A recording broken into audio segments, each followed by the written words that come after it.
In a small Spanish village, brothers Pedro and Jimmy discover a very sick man named Uriel, whose family believes is possessed by a demon. When Evil Lurks is a film you need to be in the right mindset to watch. It's brilliantly constructed, steadily building tension throughout as the story unfolds. But be warned, it is bleak. Really, really bleak. There's no humor, no levity, just an unrelenting descent into hopelessness. Now, I won't go into too much of the plot, but I will say the story structure feels familiar. However, the details of the story and the world's lore is unlike anything that I'd seen before. There's not a ton of exposition, so I kept making assumptions about what was really happening, and I was often completely wrong. Now, it's not hard to follow, but as the film unfolds, you're wondering how much of what's happening is real versus superstition. This is the first film I've seen by writer-director Demián Rugna, and it certainly won't be the last. The film feels claustrophobic with a small cast and most of the scenes taking place in rural settings or small villages. In the hands of a less skilled filmmaker, the story would not have had nearly the same impact. The practical effects are excellent. I was both captivated by the detail and horrified by the imagery. There were moments when I wanted to look away, but I couldn't because the visuals were just so compelling, yet nightmare-inducing. This isn't a movie that I'd recommend to everyone. If you're not in the mood for a grim, disturbing Spanish horror film, it's probably safe to skip this one. But if you're a horror fan who thinks you've seen everything the genre has to offer, When Evil Lurks will surprise you. Tonally, I compare it to Hereditary. There's a constant sense of dread throughout. Visually, it reminds me of 1980s and 1990s horror films that relied heavily on practical effects before CGI became so mainstream. There were a few scenes that really shook me. I assumed that there were certain unspoken rules about who would and wouldn't get hurt in this type of movie, and I was wrong. The filmmakers don't hold back, and no one is safe. That said, I wouldn't call this a gross-out movie or torture porn. The horror isn't always front and center. It's often shown in the background or out of focus, or it cuts away before you fully comprehend what's happening. However, the image featured in the movie's poster is shown without any cutaways, and while it involves some CGI, it's incredibly hard to watch. When Evil Lurks is a masterclass in horror filmmaking, and one that all horror films should see.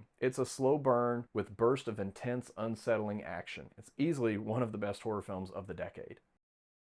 Airbags, creepy kids, driving with a hole in your windshield, not knowing how to hold an axe, shooting a gun even after your wife begs you not to,